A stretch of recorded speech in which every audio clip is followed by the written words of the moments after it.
அரையரே, அப்பாசுரத்தை வாய்விட்டு ஒருமுறை சேவையுங்கள். அடியேன் காது குளிர கேட்கிறேன். சொல்கிறேன்.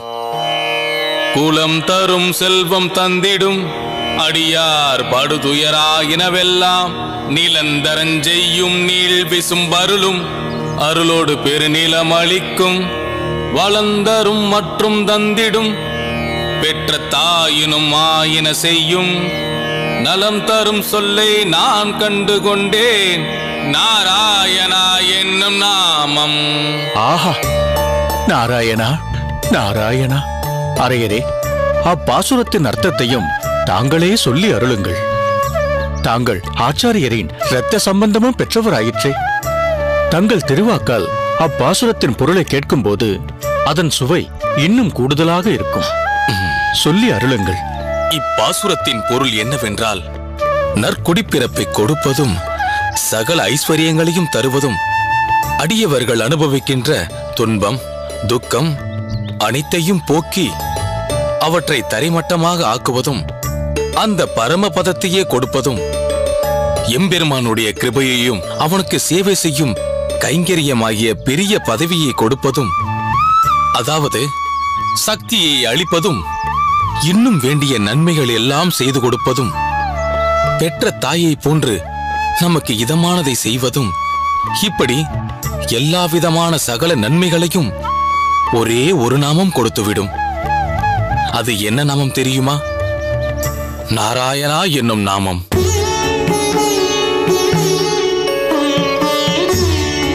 அப்பேற்பட்ட பெருமாளின் திருநாமத்தில் அடியேன் லயிக்கிறேன் என்று திருமங்கையாழ்வார் தனது பெரிய திருமொழி என்னும் பாசுர தொகுப்பில் தெரிவிக்கிறார். நாராயணா என்ற நாமத்தில் இவ்வளவு நன்மைகள் இருந்தும் அதை நமக்கு பெறுவதற்கு தடையாக இருப்பது நாம் செய்த பூர்வ கர்ம வினைகளே காரணம் போலிருக்கிறது. மிகவும் அருமையாக புரிந்து சொன்னீர்கள். தீவினைகள் அத்தனையும் பொல்லாதவை.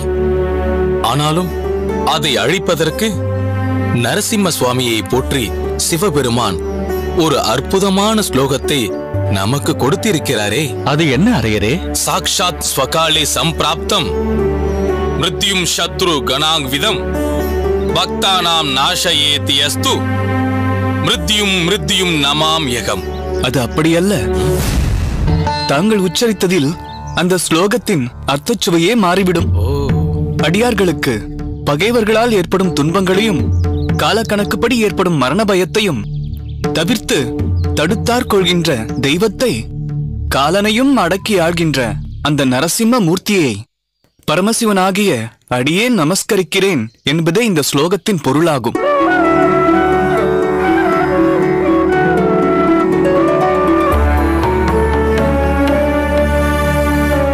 அப்படியா? அது மட்டுமல்ல அண்ணா, தாங்கள் இதற்கு முன் சேவித்தீர்களே தமிழ் பாசுரம், அதன் விளக்கத்தை அருளும் போது பெற்ற தாயை போன்று அனைத்தையும் செய்வது நாராயணா எனும் நாமம் என்று குறிப்பிட்டீர்களே. ஆமாம், குறிப்பிட்டேன். அந்த பாசுரத்தில் பெற்ற தாயினும் ஆயின செய்யும் என்றுதானே உள்ளது. அப்படி என்றால் பெற்ற தாயை காட்டிலும் அனுகூலம் செய்யும் நாராயணனின் நாமம் என்றுதானே பொருள் கொள்ள வேண்டும். வாஸ்தவம்தான். பெற்ற தாயை காட்டிலும் என்று தாயை குறைத்து மதிப்பிட வேண்டாம் என்றுதான் அடியேன் அப்படி சொன்னேன். அண்ணா, நிச்சயம் தாயின் அன்பு உயர்வானதுதான். அடியேன் அதை மறுக்கவில்லை. ஆனால் இவ்விஷயம் ஆழ்வாருக்கு தெரியாததா என்ன? அவர் ஏன் தாயை காட்டிலும் என்று ஒரு பதத்தை இட வேண்டும்?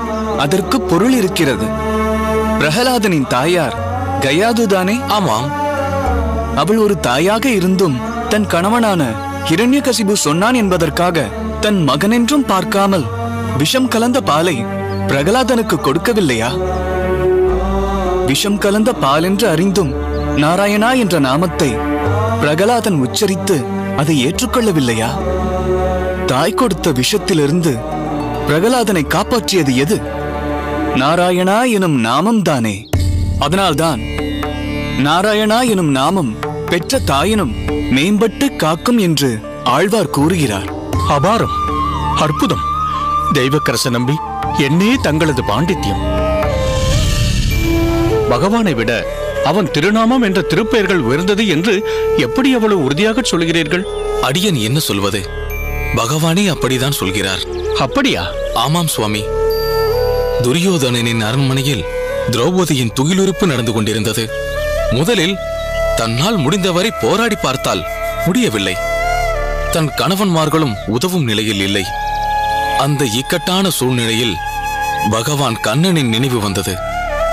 மனதில் நம்பிக்கையும் பிறந்தது. அதுவரை தன் சுயசக்தியால் போராடி கொண்டிருந்த திரௌபதி, கண்ணா என்னை காப்பாற்று என்று தன் இரு கைகளையும் மேலே தூக்கி பகவானிடம் சரணாகதி அடைந்தாள்.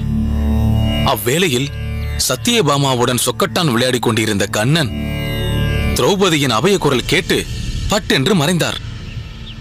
சத்தியபாமா தன்னுடைய முறைப்பகடை உருட்டுவதற்கு முன் பகவான் திரும்பி வந்து விட்டார். என்ன ஆச்சரியம்! அதற்குள் திரௌபதியை காப்பாற்றிவிட்டு பகவான் திரும்பி வந்து விட்டாரா? விஷயத்தை முழுவதும் கேளுங்கள். சத்தியபாமா பகவானை பார்த்து கேட்டால், எங்கே திடீரென்று மறைந்து சென்று விட்டீர்கள் என்று. அதற்கு பகவான், என் பக்தை ஒருத்திக்கு துன்பம் ஏற்பட்டிருக்கிறது, அதனால் சென்று விட்டேன் என்று கூறவும், சத்தியபாமா பிறகு அதற்குள் திரும்பி வந்து விட்டீர்கள், உங்கள் பக்தையை காப்பாற்றவில்லையா என்று கேட்க, அவள் என் திருநாமத்தை ஆழ்மனதிலிருந்து உச்சரித்ததால் நான் அங்கு செல்வதற்குள் என்னுடைய திருப்பெயரே அவளை காத்துவிட்டது. எனவே உடன் அங்கிருந்து திரும்பிவிட்டேன் என்றார். அதாவது திரௌபதி உச்சரித்த பகவானின் திருநாமமே அவளுக்கு வஸ்திரங்களை தந்து மானத்தையும் காப்பாற்றிவிட்டது. புரிகிறது அரையரே. நாமியான பகவான் வர தாமதமாகலாம், ஆனால் அவன் திருநாமம் நம்மை முன்னின்று ரட்சிக்கும். சரியாக சொன்னீர்கள். ஆண்டாளின் பாசுரங்கள் அனைத்துமே தேமதுர தித்திப்பு. அதிலும் பிருந்தாவன கண்ணனை அவள் கொண்டாடும் பல பாசுரங்களில், குறிப்பாக மாலாய் பிறந்த நம்பியை, மாலே செய்யும் மணாளனை, ஏலா பொய்கள் உரைப்பானை இங்கே போதக் கண்டீரே, மேலால் பறந்த வெயில் காப்பான் வினதை சிறுவன் சிறகென்னும் மேலாப்பின் கீழ் வருவானை விருந்தாவனத்தே கண்டோமே என்ற பாசுரத்தில் ஏலா பொய்கள் உரைப்பானே என்ற அடிக்கு அந்த கண்ணனின் பல லீலைகளை அபிநயம் செய்ய பார்ப்போர் மிகவும் பரவசமடைவார்கள். வெண்ணைக்காக பொய்யுரைத்த லீலைகள் பல உண்டு, மாட்டிக்கொண்டதும் சில உண்டு. தாங்கள் இதுபோல் சில அரிய சேஷ்டங்களை அடியனுக்கு கூறி அருள வேண்டும். அவற்றை அரங்கன் அருள் கொண்டு அபிநயிக்க முயற்சிக்கிறேன். தேவக்கரசு நம்பிகளே, அடியனுக்கு ஒரு சந்தேகம். தமிழ் பாசுரங்களில் இவ்வளவு வாழ்க்கை தத்துவங்களும் பகவானுக்கும் நமக்கும் உள்ள நெருக்கமும் சாஸ்திரங்களிலும் ஸ்லோகங்களிலும் சொல்லப்பட்டிருக்கின்றதா? ஆமாம், நிச்சயம் சொல்லப்பட்டிருக்கிறது. இருப்பினும் அனைத்து தரப்பு மக்களும் அதை அறிந்து கொள்ள முடிவதில்லை. ஏனெனில் ஒரு வார்த்தைக்கு குறைந்தது 100 விதமான அர்த்தங்கள் உள்ளது. அப்படியா? ஆமாம், அடியன் கூறுவது முற்றிலும் உண்மை. இடத்திற்கு தகுந்தாற்போல் அவற்றை சரிவர பொருத்தி அர்த்தம் கொள்வதுதான் புத்திசாலித்தனம். புரிகிறது. பொருந்தாததை பொருத்தினால் அர்த்தமும் அனர்த்தமாகிவிடும் என்கிறீர்கள். சரியாக சொன்னீர்கள். ஒன்று நன்றாய் தெரிகிறது தெய்வக்கரசு நம்பிகளே, பல சமஸ்கிருத நூல்களையும் தங்கள் மூலம் அறிந்து கொள்ளலாம். நம் திராவிட தமிழ் பாசுரங்களுக்கு வேறு மொழிகளில் மொழிமாற்றமும் செய்து கொள்ளலாம். மொத்தத்தில் நீர் மிகவும் கொடுப்பினை வாய்ந்தவர். தெய்வவாரி சுவாமிகளே, எம்மை அதிகம் புகழ வேண்டாம். முயற்சியில் எப்பொழுதும் நாம் ஊக்கத்தோடு இருக்க வேண்டும். ஏதாவது ஒரு விஷயத்தை ஆராய்ந்து கொண்டே இருக்க வேண்டும்.